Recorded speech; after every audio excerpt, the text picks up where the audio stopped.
तीर्थों के भेद, वामन का बलि से भूमिदान ग्रहण तथा गंगा जी का महेश्वर की जटा में गमन। ब्रह्मा जी कहते हैं, द्विजवरों, सब तीर्थों और क्षेत्रों में जो जप, होम, व्रत और तपस्या तथा दान के फल प्राप्त होते हैं, उनमें से कोई ऐसा नहीं दिखाई देता जो पुरुषोत्तम क्षेत्र में रहने के फल की समानता कर सके। अब बारंबार अधिक कहने की क्या आवश्यकता। वह पुरुषोत्तम क्षेत्र सबसे महान है, यह बात सत्य है, सत्य है, सत्य है। समुद्र के जल से घिरे हुए पुरुषोत्तम तीर्थ का एक बार भी दर्शन कर लेने पर तथा ब्रह्म विद्या का एक बार बोध हो जाने पर मनुष्य फिर गर्भ में नहीं आता।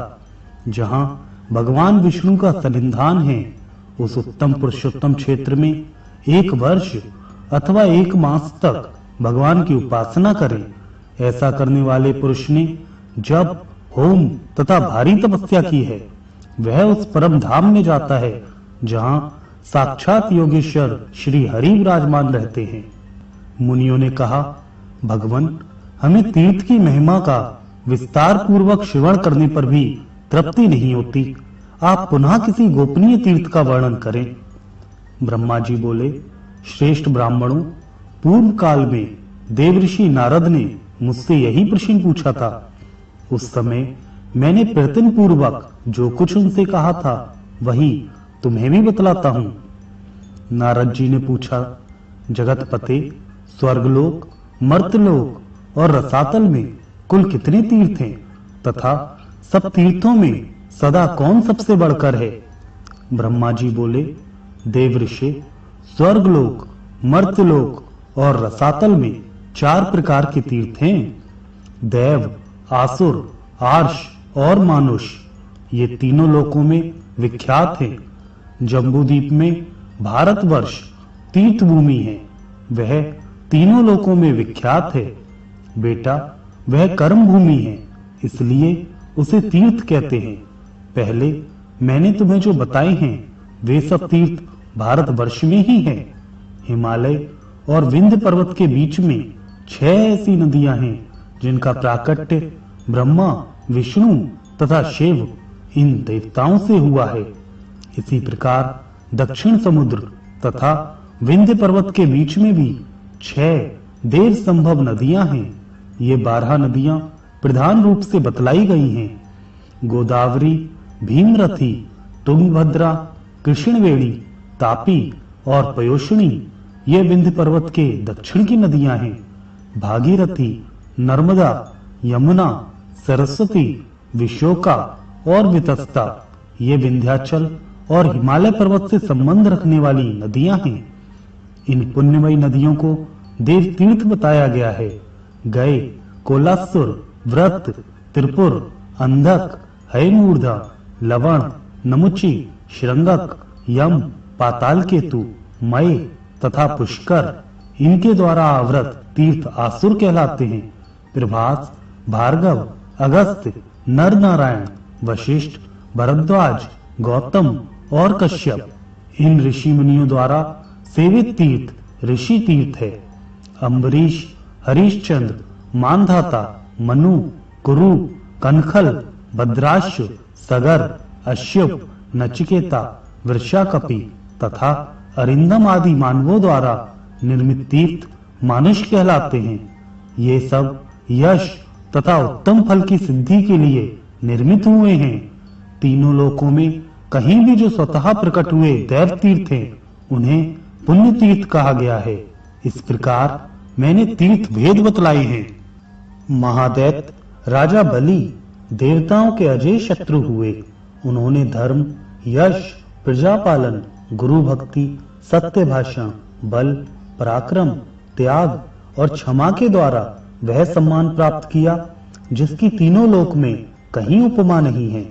उनकी बढ़ती हुई समृद्धि देखकर देवताओं को बड़ी चिंता हुई। वे आपस में सलाह करने लगे कि हम बलि को कैसे जीतें। राजा बलि के शासन काल में तीनों लोक निष्कंटक थे। कहीं पर आदि व्याधि अथवा शत्रुओं की बाधा नहीं थी। अनावृष्टि और अधर्म का तो नाम भी नहीं था। स्वप्न में भी किसी को दुष्ट पुरुष का दर्शन नहीं होता था। देवताओं को उनकी उन्नति बाण की तरह चुभती थी। बाली का कीर्ति रूपी तलवार से वे टुकड़े टुकड़े हुए जाते थे तथा उनके शासन रूपी शक्ति से देवताओं के समस्त अंग विदीर्ण हो रहे थे। अतः उन्हें कभी शांति नहीं मिलती थी। देवता उनसे द्वेष करने लगे, उनके यश रूपी अग्नि से जलने लगे। अतः वे व्याकुल होकर भगवान विष्णु की शरण में गए। देवता बोले, शंख चक्र और गदा धारण करने वाले जगन्नाथ, हम पीड़ित हैं, हमारी सत्ता छिन गई है। आप हमारी ही रक्षा के लिए अस्त्र शस्त्र धारण करते हैं। आप जैसे स्वामी के होते हुए हम पर ऐसा दुख आ पड़ा है। हमारी जो वाणी आपको प्रणाम करती थी, वही एक दैत्य को कैसे नमस्कार करेगी। सुरेश्वर, आपके ऐश्वर्य से पुष्ट हो अपने ही पराक्रम से तीनों लोकों को जीतकर हम स्थिर होंगे, दैत्य को कैसे नमस्कार करें। देवताओं का यह वचन सुनकर दैत्यों का संहार करने वाले भगवान ने देव कार्य की सिद्धि के लिए इस प्रकार कहा। श्री भगवान बोले, देवताओं, बलि मेरा भक्त है, उसे देवता और असुर कोई भी नहीं मार सकते। जैसे तुम लोग मेरे द्वारा पालन पोषण के योग्य हो, वैसे बलि भी है। मैं बिना युद्ध के ही स्वर्ग में बलि का राज्य छीन लूंगा और बलि को बांधकर तुम्हारा राज्य तुम्हें लौटा दूंगा। ब्रह्मा जी कहते हैं, बहुत अच्छा कहकर देवता स्वर्ग में चले गए। इधर देवताओं के स्वामी भगवान विष्णु ने अदिति के गर्भ में प्रवेश किया। उनके जन्म के समय अनेक प्रकार के उत्सव होने लगे। यज्ञेश्वर यज्ञ पुरुष स्वयं ही वामन रूप में अवतीर्ण हुए। इसी समय बलवानों में श्रेष्ठ बलि ने अश्वमेध यज्ञ की दीक्षा ली। प्रधान प्रधान ऋषि तथा वेद वेदांगों के ज्ञाता पुरोहित शुक्राचार्य ने उस यज्ञ का आरंभ कराया। स्वयं शुक्र ही यज्ञ के लिए आचार्य थे। उस यज्ञ में भविष्य का भाग लेने के लिए जब सब देवता निकट आए, दान दो, भोजन करो, सबका सत्कार करो, पूर्ण हो गया, पूर्ण हो गया इत्यादि शब्द यज्ञ मंडप में गूंजने लगे। उसी समय विचित्र कुंडल धारण किए सामगान करते हुए वामन जी धीरे धीरे यज्ञशाला में आए। आने पर वे यज्ञ की प्रशंसा करने लगे। शुक्राचार्य ने उन्हें देखते ही समझ लिया कि ये ब्राह्मण रूपधारी वामन देवता वास्तव में दैत्यों के विनाशक, यज्ञ और तपस्या के फल देने वाले और राक्षस कुल का संहार करने वाले साक्षात विष्णु हैं। बलवानों में श्रेष्ठ महातेजस्वी राजा बलि क्षत्रिय धर्म के अनुसार विजयी होकर भक्ति पूर्वक धन का दान करते हुए अपनी पत्नी के साथ यज्ञ की दीक्षा लेकर बैठे थे और भविष्य का हवन करते हुए यज्ञ पुरुष का ध्यान कर रहे थे। शुक्राचार्य जी से वामन जी को पहचान कर तुरंत ही राजा बलि से कहा, राजन, ये जो बौने शरीर वाले ब्राह्मण तुम्हारे यज्ञ में आए हैं, वे वास्तव में ब्राह्मण नहीं, यज्ञ वाहन यज्ञेश्वर विष्णु हैं। प्रभो, इसमें तनिक संदेह नहीं कि ये देवताओं का हित करने के लिए बालक रूप धारण कर तुमसे कुछ याचना करने आए हैं।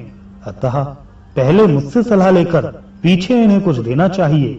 यह सुनकर शत्रु विजयी बलि ने अपने पुरोहित शुक्राचार्य से कहा, मैं धन्य हूँ जिसके घर पर साक्षात यज्ञेश्वर मूर्तिमान होकर पधारते और कुछ याचना करते हैं।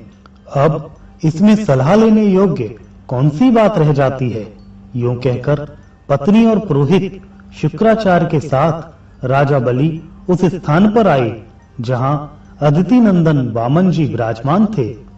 राजा ने हाथ जोड़कर पूछा, भगवान, बताइए आप क्या चाहते हैं। तब वामन जी ने कहा, महाराज, केवल 3 पग भूमि दे दीजिए और किसी धन की मुझे आवश्यकता नहीं है। बहुत अच्छा कहकर राजा बलि ने रत्न जटित कलश से जल लिया और वामन जी को भूमि संकल्प करके दे दी। सभी महर्षि और शुक्राचार्य चुपचाप देखते रहे। वामन जी ने धीरे से कहा, राजन, स्वस्थ आप सुखी रहें, मुझे मेरी नापी हुई 3 पग भूमि दे दीजिए। बलि ने तथास्तु कहकर ज्यों ही वामन जी की ओर देखा, वे विराट रूप हो गए। चंद्रमा और सूर्य उनकी छाती के सामने आ गए। उन्हें इस रूप में देखकर स्त्री सहित दैत्यराज बलि ने विनय पूर्वक कहा, जगन्मय विष्णु, आप अपनी शक्ति भर पैर बढ़ाइए। विष्णु बोले, दैत्यराज देखो मैं पैर बढ़ाता हूं। बलि ने कहा, बढ़ाइए, अवश्य बढ़ाइए। तब भगवान ने पृथ्वी के नीचे स्थित कच्छप की पीठ पर पैर रखकर पहला पग बलि की यज्ञ में रखा, किंतु उनका दूसरा पग ब्रह्मलोक तक जा पहुंचा। उस समय उन्होंने बलि से कहा, दैत्यराज, मेरा तीसरा पग रखने के लिए तो स्थान ही नहीं है, कहां रखूं, स्थान दो। यह सुनकर बलि ने हंसते हुए कहा, जगन्मय देवेश्वर, आपने ही तो जगत की सृष्टि की है, मैं तो इसका सृष्टा नहीं हूं। यदि यह छोटा या थोड़ा हो गया तो इसमें आपका ही दोष है, मैं क्या करूं। केशव, फिर भी मैं कभी असत्य नहीं बोलता, अतः मेरे सत्य की रक्षा करते हुए आप अपना तीसरा पग मेरी पीठ पर ही रख दीजिए। बलि का यह वचन सुनकर वेत्रयी रूप देव पूजित भगवान प्रसन्न होकर बोले, दैत्यराज, मैं तुम्हारी भक्ति से बहुत प्रसन्न हूं, तुम्हारा कल्याण हूं, कोई वर मांगो। तब बलि ने जगत के स्वामी भगवान त्रिविक्रम से कहा, अब मैं आपसे याचना नहीं करूंगा। तब भगवान ने स्वयं ही प्रसन्न होकर उन्हें मनोवांछित वर दिया। वर्तमान समय में रसातल का राज्य, भविष्य में इंद्रपद, स्वतंत्रता तथा अविनाशी यश आदि प्रदान किए। इस प्रकार दैत्यराज बलि को यह सब कुछ देकर भगवान ने उन्हें पुत्र और पत्नी सहित रसातल में भेज दिया और इंद्र को देवताओं का राज्य अर्पित किया। इसी बीच में उनका जो दूसरा पग मेरे लोक में पहुंचा था, उसे देखकर मैंने सोचा, यह मेरे जन्मदाता भगवान विष्णु का चरण है, जो सौभाग्यवश मेरे घर पर आ पहुंचा है। इसके लिए मैं क्या करूं जिससे मेरा कल्याण हो। मेरे पास जो ये श्रेष्ठ कमंडलू है, इसमें भगवान शंकर का दिया हुआ पवित्र जल है। यह जल उत्तम, वरदायक, शांतिकारक, शुभद, भोग और मोक्ष का दाता, विश्व के लिए मातृरूप, अमृतमय, पवित्र औषध, पावन, पूज्य, ज्येष्ठ, श्रेष्ठ, गुणमय तथा स्मरण मात्र से लोगों को पवित्र करने वाला है। यह जल मैं अपने पिता को अर्ध रूप से अर्पित करूंगा। यह सोचकर मैंने वह जल भगवान के चरणों में अर्ध रूप से चढ़ा दिया। वह मंत्रयुक्त अर्ध जल भगवान विष्णु के चरणों में गिरकर मेरु पर्वत पर पड़ा और 4 भागों में बंटकर पूर्व, दक्षिण, पश्चिम तथा उत्तर दिशा में पृथ्वी पर जा पहुंचा। दक्षिण में गिरे हुए जल को भगवान शंकर ने जटाओं में रख लिया। पश्चिम में जो जल गिरा वह फिर मेरे कमंडलू में ही चला आया। उत्तर में गिरे हुए जल को भगवान विष्णु ने ग्रहण किया तथा पूर्व में जो जल गिरा उसे देवताओं, पितरों और लोकपालों ने ग्रहण किया। अतः वह जल अत्यंत श्रेष्ठ कहा जाता है। भगवान विष्णु के चरणों से निकलकर दक्षिण दिशा में गया हुआ जल, जो भगवान शंकर की जटा में स्थित हुआ, पर्व के समय शुभोदय करने वाला है। उसके प्रभाव का स्मरण करने से समस्त अभिलाषित वस्तुओं की प्राप्ति होती है।